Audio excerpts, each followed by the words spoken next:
नमस्कार दोस्तों, आप सभी का एक बार फिर से स्वागत है हमारे चैनल दुर्गा भक्ति मार्ग में। आज मैं आप सभी को सुनाऊंगी श्री दुर्गा सप्तशती पाठ अध्याय 4। इंद्रदेव द्वारा देवी की स्तुति। महर्षि मेधा बोले, देवी ने जब पराक्रमी दुरात्मा महिषासुर को मार गिराया और असुरों की सेना को मार डाला, तब इंद्रादीप अपने सिर तथा शरीर को झुकाकर भगवती की स्तुति करने लगे। जिस देवी ने अपनी शक्ति से यह जगत व्याप्त किया है और जो संपूर्ण देवताओं तथा महर्षियों की पूजनीय है, उन अंबिका को हम भक्ति पूर्वक नमस्कार करते हैं। वह हम सबका कल्याण करे। जिस अतुल प्रभाव और बल का वर्णन भगवान विष्णु, शंकर और ब्रह्मा जी भी नहीं कर सके, वही चंडी देवी इस संपूर्ण जगत की पालन करे और अशुभ भय का नाश करे। पुण्यात्माओं के घरों में तुम स्वयं लक्ष्मी रूप में हो और पापियों के घर में तुम अलक्ष्मी रूप में हो और सतकुंभा करते हैं देवी इस विश्व का पालन करती हो। हे देवी, हम तुम्हारे अचिंत्य रूप का किस प्रकार वर्णन करें। असुरों के नाश करने वाले भारी पराक्रम तथा समस्त देवताओं और दैत्यों के विषय में जो तुम्हारे पवित्र चरित्र है, हम उनको किस प्रकार वर्णित करें। देवी, त्रिगुणात्मक होने पर भी तुम संपूर्ण जगत की उत्पत्ति का कारण हो। देवी, भगवान विष्णु, शंकर आदि किसी भी देवता ने तुम्हारा पार नहीं पाया। तुम सबकी आश्रय हो। यह संपूर्ण जगत तुम्हारा ही अंश रूप है, क्योंकि तुम सबकी आदि भूत प्रगति हो। हे देवी, तुम्हारे जिस नाम के उच्चारण से संपूर्ण यज्ञों में सभी देवता तृप्ति लाभ करते हैं, वे स्वयं तुम ही हो। इसके अतिरिक्त तुम पितरों की तृप्ति का कारण हो, इसलिए सब आपको स्वधा कहते हैं। देवी, वह विद्या जो मोक्ष को देने वाली है, जो अचित महाज्ञान महास्वरूप है, तत्वों के सार को वश में करने वाले, संपूर्ण दोषों को दूर करने वाले, मोक्ष की इच्छा रखने वाले मुनि जिन जिनका अभ्यास करते हैं, वह तुम ही हो। तुम वाणी रूप हो और दोष रहित ऋग तथा यजुर्वेद और उद्रिक्त और सुंदर पदों के पाठ वाले सामवेद की आश्रय रूप हो। तुम भगवती हो। इस विश्व की उत्पत्ति और पालन के लिए तुम वर्ता रूप में प्रकट हुई हो और तुम संपूर्ण संसार की पीड़ा हरने वाली हो। देवी, जिससे सारे शास्त्रों को जाना जाता है, वह मेधा शक्ति तुम ही हो और दुर्गम भाव सागर से पार लगाने वाली नौका भी तुम ही हो।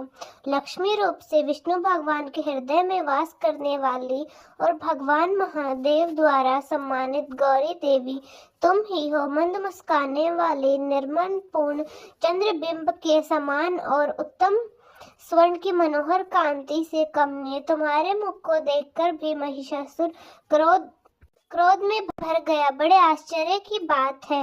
और हे देवी, तुम्हारा यही मुख जब क्रोधित हो जाता है तो उदय काल के चंद्रमा की भांति लाल हो जाता है और तनी हुई बाहों के कारण विकराल हो गया। उसे देखकर भी महिषासुर के शीघ्र प्राण नहीं निकल गए। वह बड़े आश्चर्य की बात है कि उसके कुपित मुख के दर्शन करके भला कौन जीवित रह सकता है।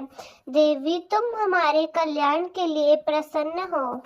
आपके प्रसन्न होने से इस जगत का अद्भुताय होता है और जब आप कृत हो जाते हैं तो आप जानो कितने ही कुलों का सर्वनाश हो जाता है। यह हमने अभी अभी जाना है कि जब तुमने महिषासुर की बहुत बड़ी सेना को देखते ही देखते मार गिराया। हे देवी, सदा अभ्युदय देने वाली तुम जिस पर प्रसन्न हो जाती हो, वही देश में सम्मानित होते हैं। उनके धन और यश की वृद्धि होती है। उनका धर्म कभी शिथिल नहीं होता और उनके यहाँ अधिक पुत्र पुत्रियां और नौकर आदि होते हैं। हे देवी, तुम्हारी कृपा से ही धर्मात्मा पुरुष प्रतिदिन श्रद्धा पूर्वक यज्ञ करता है और धर्मानुसार से अंत में स्वर्ग लोक को जाता है, क्योंकि तुम तीनों लोकों में मनवांछित फल देने वाली हो। हे माँ दुर्गे, तुम स्मरण करने पर संपूर्ण जीवों के भय को नष्ट करने वाली हो और स्थिर चित्त वालों के द्वारा चिंतन करने पर उन्हें अत्यंत मंगल देती हो। हे दरिद्र नाशिनी देवी, तुम्हारे सिवा दूसरा कौन है जो तुम्हारा चित्त सदा दूसरों के उपकार में ही लगा रहता है।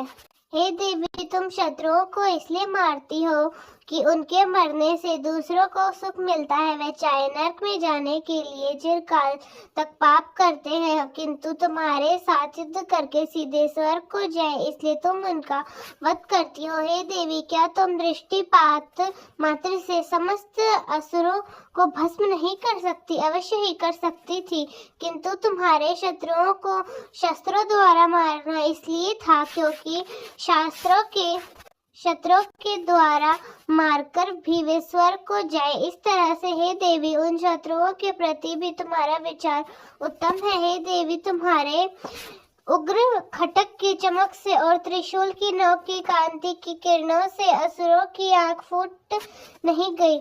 उनका कारण यह था कि वे किरणों से शोभायम तुम्हारे चंद्रमा के समान आनंद प्रकार करने वाले सुंदर मुख को देख रहे थे। हे देवी, तुम्हारा शील पूरे वृतांत को दूर करने वाला है और सबसे अधिक तुम्हारा रूप है, ना तो कभी चिंतन में आ सकता है, ना जिसकी दूसरों से कभी तुलना हो सकती है। तुम्हारा बल और पराक्रम शत्रुओं का नाश करने वाला है। इस तरह तुमने शत्रुओं पर भी दया प्रकट की है। हे देवी, तुम्हारे बल की किसके साथ बराबरी की जा सकती है तथा शत्रुओं को भय देने वाले इतना सुंदर स्वरूप और किसका है? हृदय में कृपा और युद्ध में निपुण होता है। यह दोनों बातें तीनों लोकों में केवल तुम में ही देखने को आई हैं। माते, युद्ध भूमि में शत्रुओं को मारकर तुमने उन्हें स्वर्ग में पहुंचाया है। इस तरह तीनों लोकों की तुमने रक्षा की है। उन्मत्त असुरों में से जो हमें भय था, उनका भी तुमने भय दूर किया। तुमको हमारा नमस्कार है।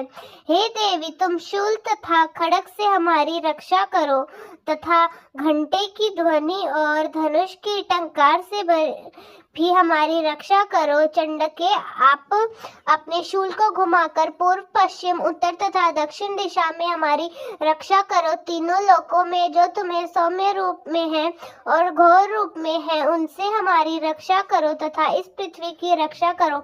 अंबिके, आपके कर पल्लवों में जो खटक, शूल और गदा आदि सहस्त्र शोभा पा रहे हैं, उनसे हमारी रक्षा करो। महर्षि बोले कि इस प्रकार जब सब देवताओं ने जगत माता भगवती की स्तुति की और नंदनवन के पुष्पों तथा गंध अनुलेय पानों के द्वारा उनका पूजन किया, फिर सबने मिलकर जब सुगंधित और दिव्य धूपों द्वारा उनको सुगंध देने वाली तप की, तब देवी ने प्रसन्न होकर कहा, देवताओं, मैं तुम सब पर अत्यंत प्रसन्न हूँ। तुम सब मुझसे मनवांछित फल मांग लो। तब देवतागण बोले, हे भगवती, हमारा सब कुछ कार्य आपने ही कर दिया है। अब आप हमारे लिए कुछ भी मांगना बाकी नहीं रहा, क्योंकि आपने हमारे शत्रु महिषासुर को मार डाला है। हे महेश्वरी, तुम इस पर यदि हमें कोई वरदान देना चाहती हो तो इस पर इतना वर दो कि जब जब हम आपका स्मरण करें, तब तब आप हमारी विपत्तियों का हरण के लिए हमें दर्शन दे। हे अंबिके, जो कोई भी तुम्हारी स्तुति करे, उसको वृद्धि, समृद्धि और वैभव देने के साथ ही उसको धन और स्त्री आदि संपत्ति को बढ़ाओ और सदा हम पर प्रसन्न रहो। महर्षि बोले, हे राजन, जब देवताओं ने जगत के लिए तथा अपने लिए इस प्रकार प्रश्न किया, तो बस तथास्तु कहकर देवी अंतर्ध्यान हो गई। हे भोग, जिस प्रकार तीनों लोकों को आहित चाहने वाली वह भगवती देवी के शरीर से उत्पन्न हुई थी, वह सारा वृत्तांत मैंने तुमसे कह सुनाया है। इसके पश्चात दुष्ट असुरों तथा शुंभ निशुंभ का वध करने और सब लोगों की रक्षा करने के लिए जिस प्रकार गौरी देवी के शरीर से उत्पन्न हुई थी, वह सारा वृत्तांत में यथातथ वर्णन करता हूँ। जय माता दी। आज का अध्याय पूर्ण हुआ। तो दोस्तों कैसा लगा आपको हमारा आज का अध्याय कमेंट्स में जरूर बताएं। धन्यवाद।